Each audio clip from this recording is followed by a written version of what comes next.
여러분들이 이거를 해주셨어요. 저는 솔직히 좀 놀라긴 했는데, 일단 집값 상승 기대감이 4년 만에 최고랍니다. 지금 사람들이 집값이 올라갈 거라는 기대감이 엄청 크답니다. 저는 솔직히 이게 될 줄 알았어요. 627 대출 규제에 서울 아파트 거래량이 줄었다. 전세 월세에 미치는 영향은 뭘까? 이거가 사실 중요하거든요. 저는 이 얘기를 하고 싶었어요, 사실. 근데 나하고 너무 안 맞아.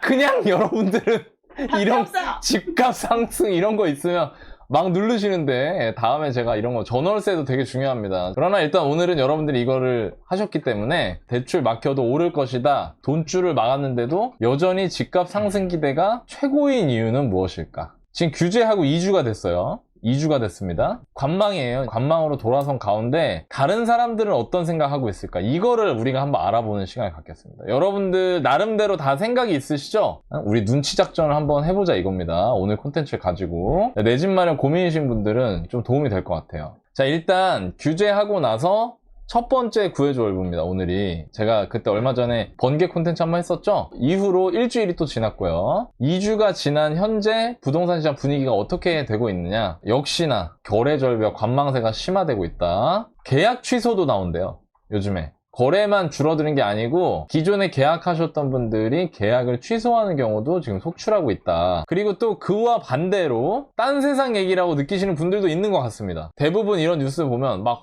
올랐다가 갑자기 규제 빡 나와가지고 패닉, 꽝, 거래 절벽, 이런 거 생각하시는데, 딱 어떤 일부 지역 분들은 우리 동네는 아무 일이 없었어요, 그동안 별일 없었어요, 이렇게 생각하시는 분들도 좀 있는 것 같고요. 그리고 1년 전 가격에 체결됐어요. 본격적으로 하락 거래가 시작됐다, 이런 뉴스가 또 나옵니다. 여러분들이 좀 헷갈리실 수 있는데, 본격 하락 거래는 아주 극히 일부 드문 그런 거래들이고요. 그러나 뉴스가 이렇게 나오면서 또 여러분들이 마음이 막 콩닥콩닥하고 갈피를 못 잡고 이런 상황인 것 같습니다. 지금 뭐 다양한 상황들이 나오고 있는데, 일단 좀 정리해보면 기존에 오른 지역과 기존에도 별로 변화가 없던 지역이 있었고요. 기존에도. 근데 전체적으로 어떤 지역이든 관망세가 심화되고 있습니다. 매수 문의가 감소를 했고요. 근데 그렇다고 매도자들도 바로 패닉이 와서 던지진 않아요. 그러니까 이 사람들도 좀 지켜봐야지, 좀 두고 보자 하면서 매도 물량이 크게 늘거나 하지도 않습니다. 그냥 거래만 지금 갑자기 뚝 끊어진 그런 상황이고, 너무너무 바빴던 우리 공인중개사 사무실이 한산해졌다. 그러나 매도자들이 물량을 던지거나 가격을 막 내리거나 하는 것도 아니고, 매수자들이 옛날처럼 계좌만 주세요, 제가 무조건 살게요, 이러지도 않고 있다 라고 정리를 하면 될 것 같아요. 드물게 하락 거래도 나오는 것 같고요, 급매로. 그러니까 이런 겁니다. 이제 하락이 시작이다 라고 생각하시는 분들과 지켜봐야지 라고 생각하시는 분들이 있고요. 다만 적어도 당장 폭등할 거야는 없는 것 같아요, 이제. 그죠? 이게 달라진 겁니다. 막 여러분들 기억나시죠? 제가 한 달 전에 제가 구해줘월부 마지막으로 했을 때 제가 그랬잖아요. 여러분들 지금 지금 추격 매수하는 거 현명하지 못하다고 생각한다. 제가 사연자분한테는 제가 그 얘기도 했었잖아요. 제가 지금 집 사지 말란 얘기라고. 그때 왜 그랬냐면 여러분들이 당장 폭등할 것 같은 그런 두려움이 있었거든요. 근데 적어도 2주 동안 그런 거는 많이 없어졌다. 그쵸? 자, 그럼 여기서 일단 첫 번째 교훈이 있습니다. 여러분들이 알아두셔야 되는 게 뭐냐면, 여러분들이 패닉 장세에서 조심하셔야 된다는 거예요.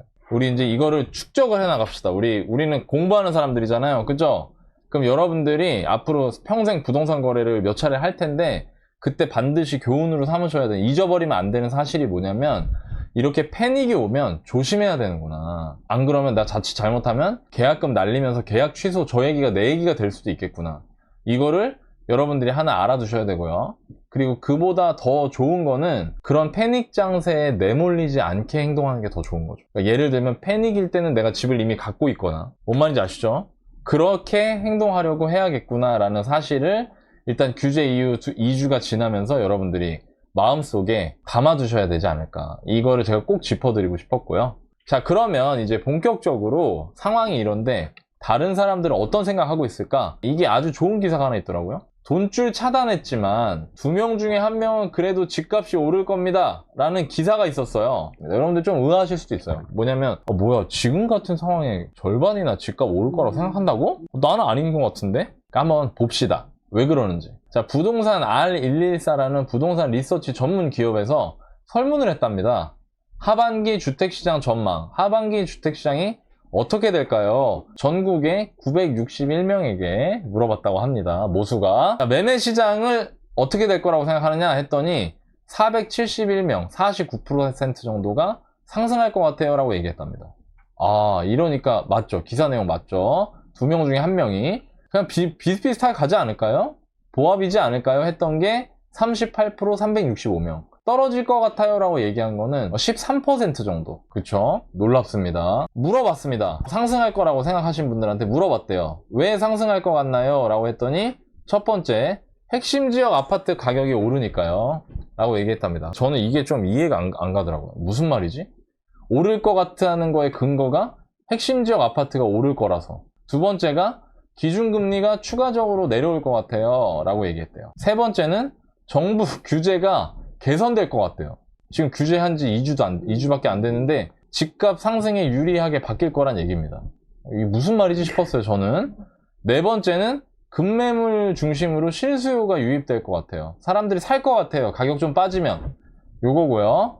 공급 부족이 심화될 것 같습니다. 라고 얘기를 했답니다. 요 5가지의 근거로 상승 의견이 있었다고 하고요. 하락 의견은 대출 규제 매수세가 약화될 것 같아요. 대출 규제로 인해서 사람들 매수를 안 할 것 같아요. 이번 규제가 제대로 약발을 받을 것 같아요. 경기가 너무 안 좋아요. 경기가 너무 안 좋습니다. 그리고 대출 금리가 되게 부담이 많이 될 것 같아요. 사람들한테.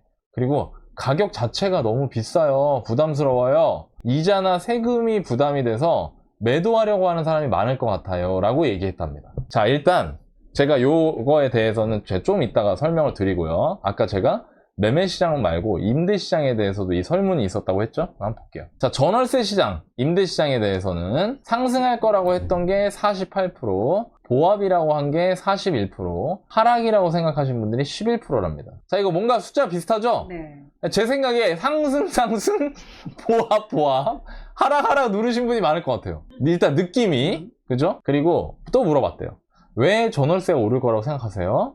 첫 번째, 매수 심리가 위축돼서요. 자, 매수 심리가 위축되는데 왜 전월세가 오르느냐? 살긴 살아야 되잖아요. 근데 매매가 아니면 이제 뭘로 살아야 돼요? 전월세로. 그러니까 매수를 사람들이 안 하기 때문에 전월세로 옮겨갈 것 같아요 라고 얘기했다는 겁니다. 그리고 전세 매물이 부족하잖아요. 그리고 또 하나는 입주 물량, 즉 공급이 부족하잖아요. 이런 의견을 근거로 임대시장이 올라갈 것 같다라고 얘기했고요. 하락 의견은 전세 안정대책이 효과를 낼 것 같습니다 라고 얘기했대요. 전세 안정대책이 있었나요? 근데 이렇게 얘기를 하셨답니다. 임대인이 보증금을 미반 안에서 떨어질 것 같다고 얘기했대요.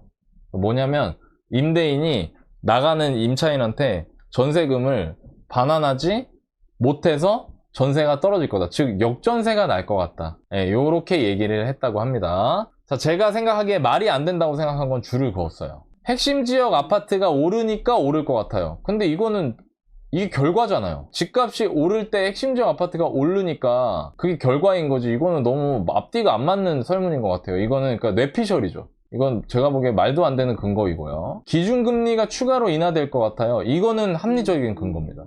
기준금리 인하가 지금 예정이 돼 있기 때문에 그렇기 때문에 집값이 오를 것 같아요. 이거는 합리적인 의견이죠. 그리고 정부 규제가 개선이 된대요. 정부 규제한 지 2주 됐는데 그걸 풀어줄 수는 없잖아요. 그쵸? 그러니까 이것도 말이 안 되는 소리입니다. 네 번째, 급매물 위주로 실수요가 유입될 것 같아요. 이 얘기 뭐냐면 급매물이니까 사는 거지 올리면서 산다는 얘기는 아니잖아요. 그죠? 그러니까 거래는 일어날 수 있지만 급매물 위주로 이게 다시 가격을 상승시키는 원동력이 되기는 어려워요. 그리고 마지막으로 공급 부족이 심화될 것 같아요. 이건 맞는 말이죠. 자, 제가 이걸 왜 하냐? 상승한다고 생각할 수 있을 때 근거로 쓸 수 있는 것들을 여러분들이 정리해 보시라는 겁니다. 그러니까 이런 일이 있으면 집값이 올라갈 수 있겠구나라는 거 한번 정리해 보자는 거예요. 하락 의견은 대출 규제로 인해서 매수세가 약화될 것 같아요. 이거 합리적이죠. 그리고 제가 얼마 전에 정책 해설 방송에서도 말씀을 드렸는데 강남구 같은 경우에는 올해 1월부터 5월까지 거래된 것 중에 56%가 대출이 6억 이상이었어요. 그러니까 그게 무슨 얘기냐면 대출 규제가 원래 1월 달에 있었다면 강남 아파트 거래된 거래량의 절반은 거래가 안 됐을 거란 얘기입니다. 그러니까 당연히 이건 매수세가 약화될 것 같다고 아주 합리적으로 생각할 수 있는 거죠. 두 번째는 경기 침체. 경기 안 좋아요. 진짜 안 좋습니다. 우리나라 지금 성장률, 예상 성장률 0%대로 떨어졌고요, 올해. 잠재 성장률도 1%대에 저성장 국가로 돌입하고 있다. 이 얘기들이 많이 나오고 있어요. 그러니까 이건 합리적이죠. 대출금리가 부담된다. 저는 이거는 동의할 수 없습니다. 왜냐하면 이게 뭐예요? 기준금리 추가 인하한다면서요. 아무리 은행이 가상금리 갖고 장난을 쳐도 기준금리가 인하되면 그게 대출금리에 반영이 되게 마련입니다. 근데 대출금리가 부담이 된다? 금리 환경은 오히려 기준금리가 떨어지는 환경인데 대출금리가 부담이 된다? 제가 보기에 옛날보다 대출금리가 부담이 덜 되는 분들은 있어도 가격 부담, 이거는 동의합니다. 저도. 왜? 가격 비싸잖아요. 많이 올랐죠. 예, 물론 이제 비싸냐 싸냐를 사람들이 되게 주관적으로 판단하기 때문에 문제가 벌어지지만 중요한 거는 이전보다 부담이 되는 건 사실이에요. 왜냐면 이전보다 오른 데가 상급지 위주로 좀 많이 있었으니까. 그리고 이거 매도 물량 증가, 요거는 맞는 말인 것 같아요. 이럴 수 있거든요. 충분히 저도 매도 물량이 조금은 늘어날 수 있다고 봅니다. 거래 절벽이 오래되면 될수록 매도 물량은 늘어납니다. 그런데 이자 세금 부담으로 인한 이거는 동의할 수 없어요. 왜? 아까 이자 대출금리 부담 안 될 거라고 했잖아요. 오히려 점점 세금 관련해서 정책이 나왔나요?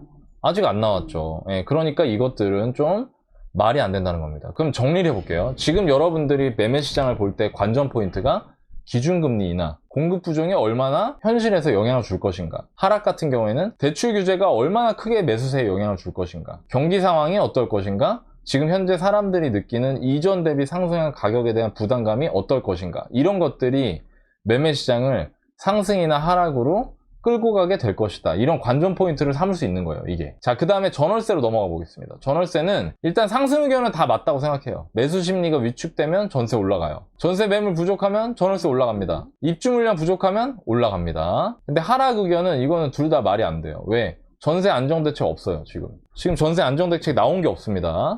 여러분들 중에 일부 분들은 그런 얘기 하실 수가 있어요. 노나님 이번에 전세 DSR 이런 거 넣고 한다고 하던데요? 그건 제가 조금 이따 제 의견 말씀드릴게요. 근데 지금 현재로서는 7월 10일 현재 없습니다. 전세 안정 대책은. 두 번째로 임대인 보증금 위반, 이거 역전세를 말하는 건데요. 지금 역전세 없습니다. 지금 역전세는 대전같이 물량이 조금 있는 일부 지역을 빼고는 전국적으로 역전세가 없고요. 오히려 이전보다 전세금이 더 많이 올라가 있는 상황이라고 보시면 돼요. 그러니까 이거는 좀 말이 안 되는 겁니다. 그럼 저는 너나이는 어떻게 바라보느냐? 저는 전월세 시장은 계속 불안할 거라고 생각합니다. 매매가 활성화돼서 임차인들이 매수자로 돌변하면 적게 오르고, 임차인들이 매매 시장이 너무 안 좋아져서 계속 임대 시장에 머무르려고 하면 많이 오를 것 같습니다. 자, 그러면 여기서 이제 여러분들 중에 요즘 이거 갖고 얘기가 많더라고요. 전세대출 DSR 규제한다는 얘기 슬슬 나오던데요? 그러면 전세 못 오르는 거 아닌가요? 네, 그러면 전세는 못 오를 수 있습니다. 왜? 대출을 못 받아요. 전세 대출을. 자, 그럼 여러분들은 이런 생각 하시는 분들이 많을 거예요.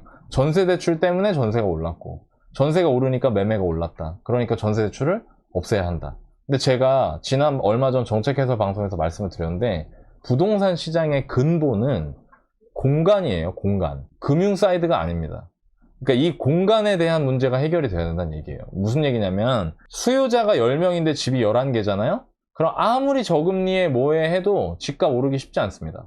집이 남으니까요. 근데 수요자가 10명인데 집이 6개, 7개잖아요. 그러면 아무리 금융을 쪼이고 해도 올라갑니다. 근데 그게 매수 분위기가 강해지면은 매수로 사람들이 선택을 하는 거고요. 매수 분위기가 차가워지면은 임대로 선택을 하는 겁니다. 자, 그런데 지금 전세가 올랐잖아요. 한 2, 3년 동안. 근데 이거가 이거 전세대출 때문이야 라고 오판을 하시면 어떤 일이 벌어지느냐. 그리고 전세대출을 실제로 뭔가 제재를 하게 된다. 그러면 그 사람들이 집이 없는 건 매한가지잖아요. 지금 상황이 수요자가 10명인데 집이 6, 7개인 상황이거든요. 그러면은 그 사람들 어디로 가야 될까요? 자, 담보대출 규제했죠? 그럼 매매 돼요, 안 돼요? 안 돼요. 전세대출 규제까지 해요. 그럼 전세 돼요, 안 돼요? 안 돼요. 그럼 그분들 어디 가서 살아요? 월세 가서 사는 겁니다. 제가 여러분들한테 말씀드릴 수 있는 게 지금같이 전반적으로 공간 자체가 부족한 상황에서는 전세 대출에 대한 규제가 나오기 시작하면 울며 겨자 먹기로 월세를 선택하게 되면서 월세 가격이 오르게 될 겁니다. 그러니까 지금 이거를 여러분들이 절대 잊으시면 안 된다는 얘기예요. 이 돌아가는 판을. 자, 그럼 다시 돌아와 볼게요. 이렇게 정리를 했습니다. 이제 여러분들이 매매 시장과 임대 시장을 보실 때 어떤 뷰를 가지고 보셔야 되는지 정리가 됐을 거예요. 정리해보면 매매 같은 경우에는 이 상승과 하락 모두 지금 현재 근거가 있습니다. 그렇기 때문에 저는 지금 매매에 대한 상승과 하락을 아주 간편하게 논하는 사람들을 조심해야 된다고 생각해요. 어느 방향으로든 갈 수 있습니다, 지금. 여러분들 이거 오해하시면 안 돼요. 여러분들은 되게 제가 이따 댓글 같은 것도 보여드릴 건데 여러분들이 최근에 다셨던 상승과 하락 모두 근거가 있다는 걸 알아두시고 최대한 가치 중립적으로 판단하려고 노력을 하셔야 돼요. 그리고 전세 같은 경우에는 제가 보기에 하락 근거가 거의 없습니다. 하락 근거라고 할 만한 것들이 다 말이 안 되는 겁니다. 그래서 지금 전세 같은 경우에는 상승할 수 있다고 저는 보고 있어요. 자, 그러면 여기서 멈추면 이제 구해주얼부가 아니지. 여기서 공부할 거리가 있어야 되잖아요. 근데 되게 재밌는 게 이 기사에 이전에 똑같은 설문을 했대요. 반기마다 설문을 한 거예요. 그러면 오픈북 테스트지 이제. 그 설문 내용 이후에 결과가 어떻게 됐을까 나왔겠죠? 그걸 한번 알아볼게요. 짠! 자, 최근 3년입니다. 2023년, 2024년, 2025년에 매번 이 부동산 R114라는 회사에서 상반기가 시작할 때, 하반기가 시작할 때 이렇게 조사를 한 거예요. 이게 여기 또 제가 또 찾았습니다. 요거를. 네, 그럼 볼게요. 자, 2023년 상반기에는 상승이 12%밖에 안 됐어요. 그러니까 이건 뭐냐면 2022년 12월 말 혹은 2023년 1월 초에 조사한 거예요. 앞으로 상반기에 어떻게 될 것 같아요? 라고 사람들한테 물어봤다는 얘기입니다.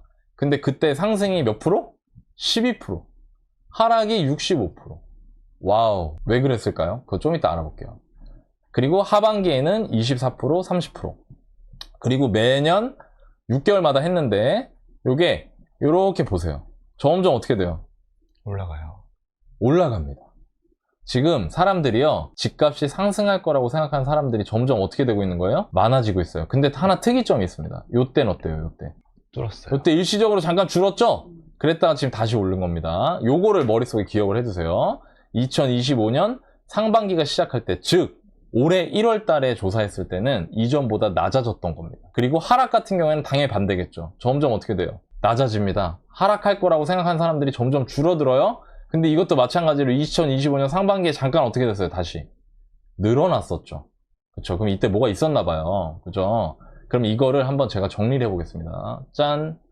직전 6개월 상황을 제가 옆에다 붙일 겁니다. 즉 2023년 상반기를 사람들한테 물어봤어요. 이건 언제 했냐면 2023년 1월 초에 물어본 겁니다. 전화해가지고. 올해 이제 2023년 새해가 밝았습니다. 고객님, 지금 1월 3일인데요. 앞으로 6월까지 상반기 집값이 어떻게 될 거라고 생각하세요? 이걸 물어본 게 있대요. 그러면 사람들이 뭘 생각하면서 답을 했을까요? 직전을 보면서 답을 했겠죠. 그러니까 직전 6개월 상황을 제가 여기다가 정리를 해봤습니다. 직전 6개월이면 언제예요? 2022년 하반기가 되겠죠. 이때는 정책이랄 게 없었어요. 그리고 분위기가 폭락이 절정에 달하던 시기입니다. 2022년 하반기가. 그리고 거래량은 거래 절벽이었고요. 전세는 역전세가 한창이었습니다. 자, 역전세가 나고 거래가 한 개도 안 되고 폭락이 절정이에요. 이걸 겪은 거야, 사람들이. 본 거야. 그러니까 사람들이 뭐라고 얘기를 해요? 65%가 하락이라고 말을 했다 이겁니다. 12%만 상승한다고 한 거고요. 이해되시죠?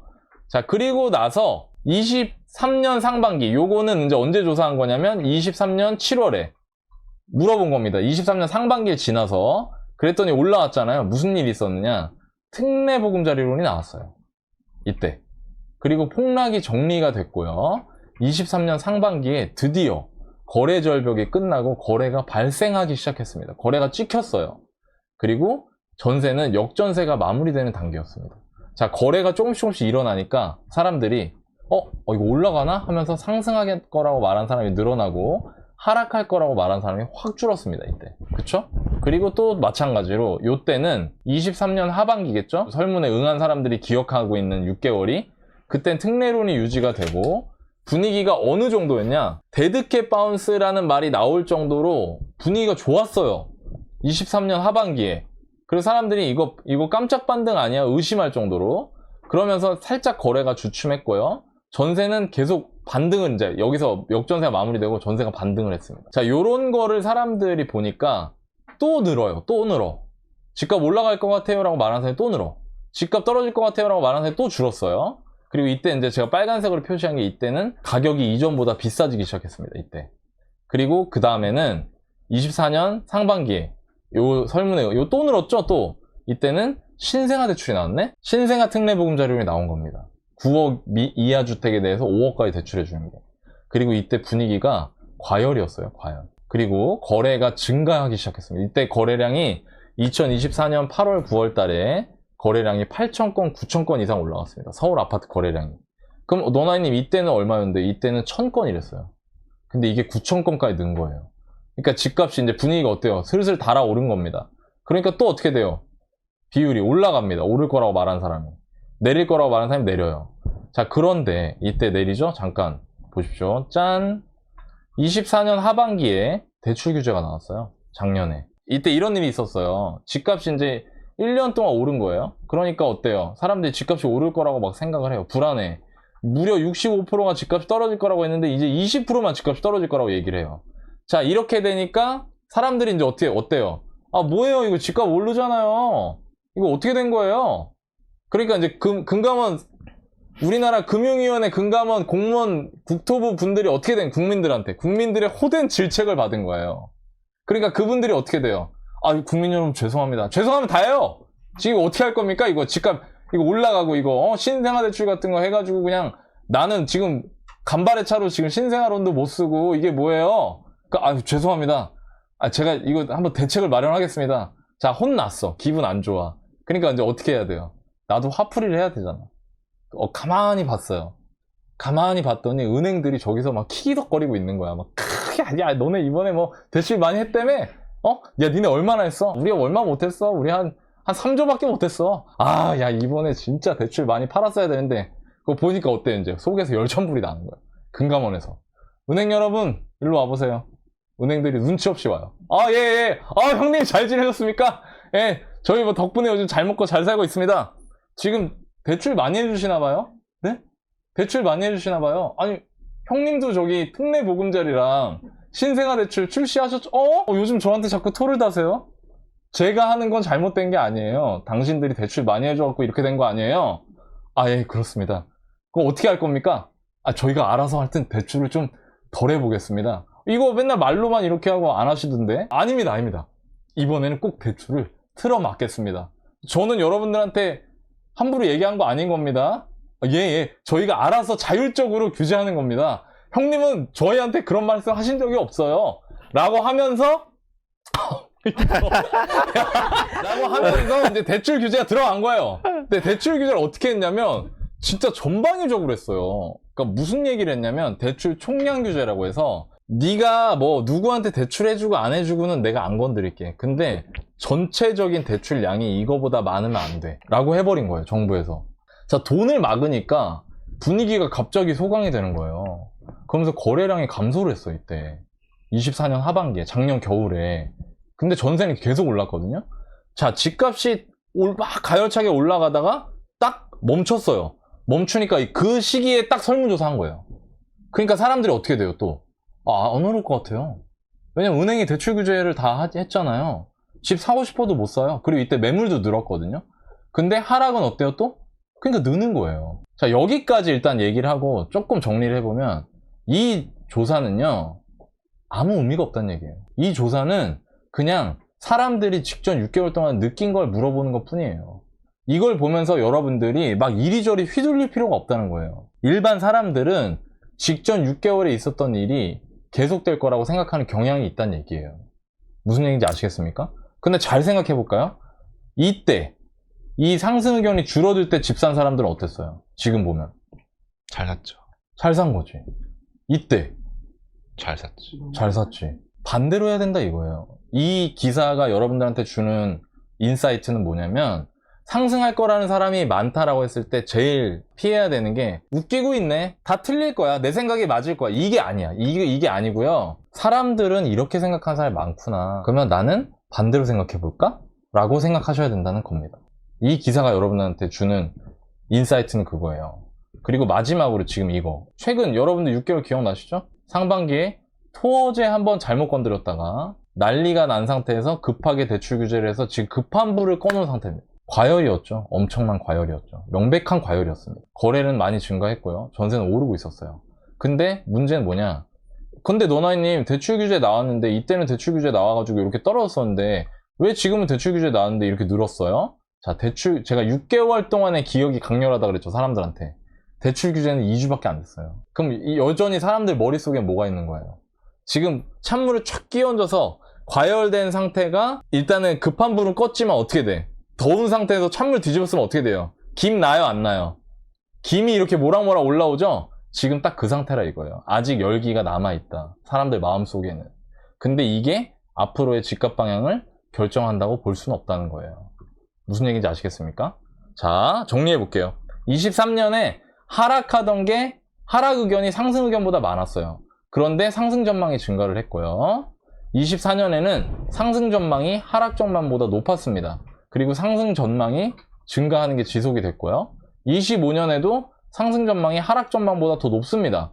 그런데 상승 전망은 감소하고 반등했어요. 대중의 전망은 직전에 벌어진 상황을 설명할 뿐 이걸로 앞날을 알 수 있는 건 아니라는 사실을 여러분들이 알아두셔야 된다. 즉 49%의 사람들이 집값이 오를 거라고 전망했다고 해서 그렇게 될 거라는 보장은 없다. 그러니 욕심이 나거나 조급해할 필요는 없다 라는 겁니다. 일단은. 자, 그러면 여러분들이 제가 보니까 이거를 좀 알려드려야 될 거예요. 마인드셋을. 너무 불안해. 제가 한 달 전에 구해줘 할 때 막 하다가 중간에 한번 이렇게 막 제 감정이 막 올라왔잖아요. 사야 될 땐 안 사고 남들 다 올라가는데 그때 1, 2억 더 살려고 하는 게 난 이해가 안 간다고. 제가 얘기했던 거 기억나시죠? 이 내가 10년 동안 봤는데 10년 동안 이래, 사람들이. 아니 도대체 왜 이러지? 왜 매번 이런 일이 벌어질 때마다 패닉 바잉 해가지고 막 나중에 고통을 받지? 아, 이게 없구나. 사람들이 이거를 알려드려야겠다. 이 마인드셋을. 그래갖고 제가 이걸 좀 정리를 해봤습니다. 첫 번째, 대중과 반대로 하세요. 네, 두려움을 이겨내시고요. 탐욕과 공포에 여러분들을 제어하셔야 돼요. 이거 여러분들 당연한 소리 하고 있네? 근데 이번에 경험하셨죠? 이게 얼마나 지키기 어려운지. 이거 여러분 반드시 이번 경험을 통해서 여러분들이 이거를 마음속에 새기셔야 됩니다. 예, 난 패닉에 움직이지 않겠어. 패닉이 아닐 때 미리 움직이겠어. 근데 패닉이 아닐 때는 두려울 때예요. 근데 그때 두려움을 이겨낼 수 있어야 된다는 얘기입니다. 두 번째, 용기는 지식과 경험에서 나온다. 자, 두려움 때 움직여야 되잖아요. 근데 두려울 때 용기가 안 나. 왜 안 나오는 줄 아세요? 아는 게 없고 경험이 없어서 그래요. 여러분들이 아는 게 없고 경험이 없으니까 용기가 안 나는 거예요. 여러분들이 남들한테 묻어갈 때 오는 그 안온함을 경계하셔야 돼요. 남들이 한다니까 하는 거, 이거는 영화 보러 가는 건 괜찮아요. 영화 보러 가는 거. 주라기 월드 재밌대? 가도 돼. 가도 돼요. 15,000원 잃는 거니까. 재미없으면. 내 집 마련은 안 돼요. 내 집 마련 그렇게 하시면 안 돼요. 남들한테 묻어갈 때 오는 그 평온한 마음을 경계하셔야 되고 결단의 순간을 미리미리 준비하셔야 돼요. 근데 그건 어디서 나온다? 여러분들이 얼마나 알고 있느냐, 그리고 여러분들이 얼마나 겪었느냐에 따라서 나와요. 요거는 어떻게 해야 되는지 제가 좀 이따 말할게요. 내 집 마련은 거주할 집을 마련하는 거예요. 이걸 잊으시면 안 돼요. 내 집 마련은 투기가 아니에요. 댓글에 무슨 투기꾼들 고소하다 이런 댓글 쓰시는 분들 있는데 그런 댓글은 그냥 별로 신경 안 쓰셔도 돼요. 왜? 그분들은 내 집 마련이 뭔지 모르는 거예요. 내 집 마련은 거주할 집 찾는 거예요. 아니 내가 우리 애 조금 더 좋은 환경에서 키우려고 하는 게 잘못됐어요? 아니 내가 우리 남편이 우리 와이프가 직장 출퇴근 조금 편한 데로 이사 가려고 하는 게 잘못됐나요? 아니잖아요. 근데 문제는 뭐냐면 사람들이 그 내 집 마련의 본질을 잊어버리고 무작정 더 많이 오를 집 찾아다녀요 지금. 근데 여러분 그러시면 안 돼요. 그게 아니고요. 거주할 집 중에 더 많이 오를 거 찾는 거예요. 내가 거주할 수 있는 집 중에 더 많이 오를 수 있는 집은 있어요. 분명히 있어. 근데 내가 이 집을 감당이 되는지 안 되는지 그런 걸 떠나서 그냥 무조건 나는 마포에 집을 사야 돼. 왜냐면 돈 벌어야 되니까. 이렇게 작정하고 달려드시는 분들이 이번 패닉 장세에 계약 취소하신 분들이에요. 무슨 얘기인지 아시겠죠? 이거를 잊으시면 안 됩니다. 여러분들 거주할 집 사는 거예요. 네 번째, 원칙을 정하세요. 내 집 마련 원칙을. 근데 아까 지식과 경험에서 나온다고 했잖아요. 근데 여러분들 그런 생각 할 거예요. 너나님 저는 경험이 없는데요? 누구나 처음이 있잖아요. 너나님 처음부터 경험이 있었던 거 아니잖아요. 저같이 경험이 없는 사람은 어떻게 해야 되죠? 성공 경험을 가진 사람한테 배우세요. 그리고 이게 무슨 얘기냐면 제가 요즘 많이 느끼는데 이 SNS의 폐해를 유튜브나 인스타, 블로그 이런 데 달린 뉴스 기사 이런 데 달리는 댓글은요 다수의 바람일 뿐 그분들이 성공했다는 보장은 없어요. 근데 되게 많은 사람들이 따봉이 많이 눌러져 있는 거 있죠. 그걸 보면서 자기 스스로 마음에 안도를 해. 그게 맞는 말인지 틀린 말인지 모르는데. 제가 보여드릴까요? 제가 얼마 전에 지난번에 3주 전이죠. 이게 규제가 나오기 전입니다. 제가 지난번 구해줘부 영상이에요. 그때 일주일 만에 1억이 올랐는데 이걸 사겠다고요? 라고 하면서 제가 지금 추격 매수 조심하세요 라고 말을 했었죠? 이 규제 전입니다. 규제 전. 그러니까 이런 댓글이 달렸어요. 13일 전입니다. 그러니까 규제 전이에요. 이 영상 올라가고 며칠 있다 규제 나왔는데 이 영상 올라가고 규제 나오기 전입니다. 뭔가 잘못 생각하시는데요. 똘똘한 집은 절대 안 떨어져요. 지금이 제일 싸요. 똘똘이들은 단 1초도 가격이 떨어진 적이 없어요. 그럼 언제 사야 할까요? 1초라도 빨리 사야 돼요. 이렇게 사람들이 얘기를 해요. 근데요, 불과 4일 만에 규제 나오고 나서 이 영상에 다른 댓글이 달렸는데 부동산 거품이 사라져도 섬이 살 수 있는 가격대 아니지만 단순 금액으로 치면 강남 한남동은 2, 30억 떨어질 겁니다. 그 외 지역은 3억, 7억 떨어질 겁니다. 자, 제가 이게 둘 중에 뭐가 맞다는 얘기가 아니고요. 둘 다 틀렸어요. 둘 다 틀린 얘기예요. 근데 사람들은 자기 바람을 씁니다. 일단. 근데 여러분들은 되게 재밌는 게 자기 바람이랑 비슷한 바람을 쓴 댓글이 있으면 거기다 그냥 따봉을 누릅니다. 그리고 그렇게 될 거라고 믿어버려요. 그러면 안 됩니다. 제가 솔직히 이거 약간 오버할 수도 있거든요. 이거 말하는 게. 근데 제가 이거 하면서 유튜브 하면서 저희 구독자분들한테 솔직해져야겠다는 생각을 많이 했어요. 여러분한테 제가 느끼고 있는 걸 진짜 말씀을 드려야겠다. 안온함에 머무르지 마세요. 여러분들 누군가 내가 듣고 싶은 소리를 하는 사람들한테 가서 그 말이 맞고 틀리고를 검증하지 않고 당신 말이 맞아요.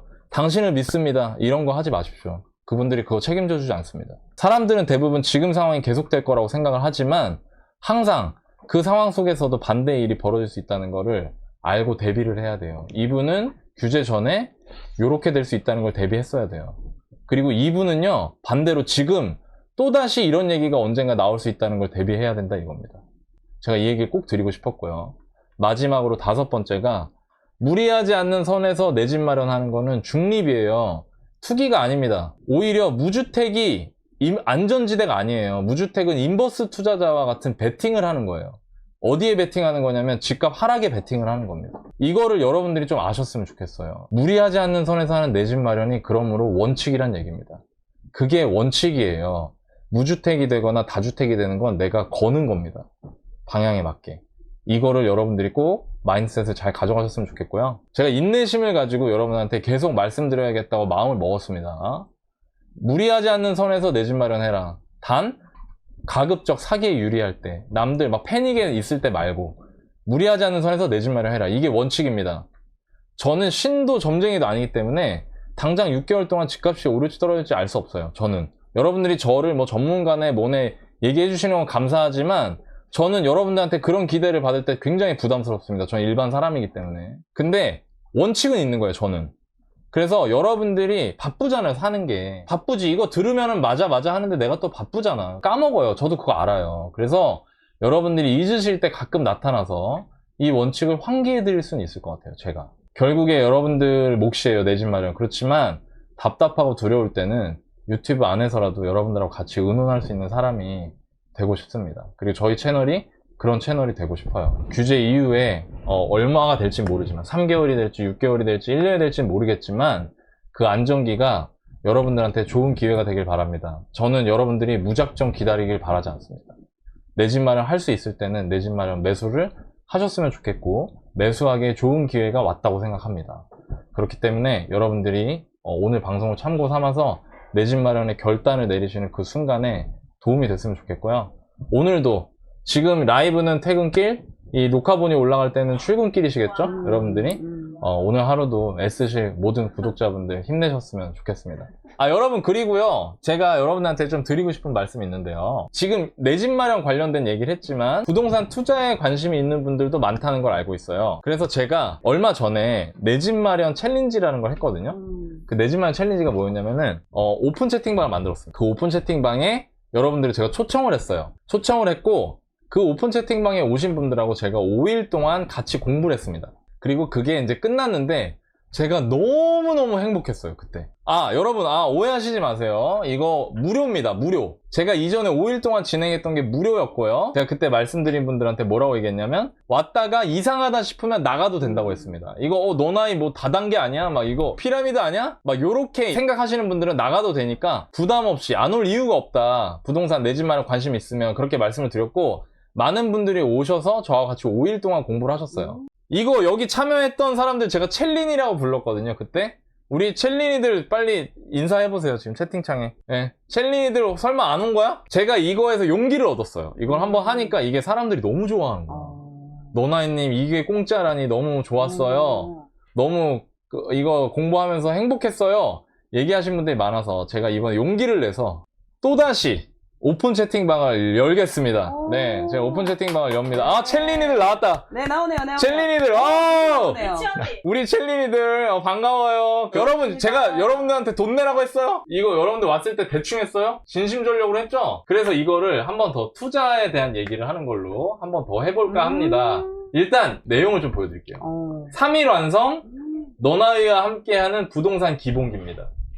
3일 완성, 너나이와 함께하는 부동산 기본기고요. 첫날은 투자 기본기, 둘째 날은 부동산 기본기, 셋째 날은 저하고 비공개 라이브를 합니다. 여러분들하고 이렇게 돼 있고요. 언제 하냐면 7월 15일 화요일부터 7월 17일 목요일까지, 다음 주 화요일부터 다음 주 목요일까지 3일 동안 하고요. 그리고 이걸 어떻게 신청하냐면 요 신청 페이지 링크를 유튜브에 고정 댓글에 달아두겠습니다. 유튜브 댓글에 신청합니다 적으셔도 여러분들 신청이 안 돼요. 맞아요. 그러니까 그 링크를 누르고 들어오시면 이 페이지로 연결이 되고요. 신청합니다, 벌써 신청했어. 몇몇 분들 신청하셨고요. 신청합니다 댓글을 다시면 신청이 됩니다. 어나이님, 제가 신청합니다 댓글만 달아도 되나요? 네, 그러면 문자가 갑니다. 오픈 채팅방 초청 문자가 가니까 그때 들어오시면 되고요. 제가 다시 한번 말씀드리지만 너나이님 이거 가면은 막 강의, 유료 강의 듣고 뭐 이래야 되는 거 아니에요? 저 꼬셔가지고 막 제 돈 이렇게 하려고 하는 거 아니에요? 아니에요. 만약에 이상하다 싶으면 나가도 돼요. 자, 일단 여기까지 제가 준비가 됐던 내용 말씀드렸고요. 저하고 같이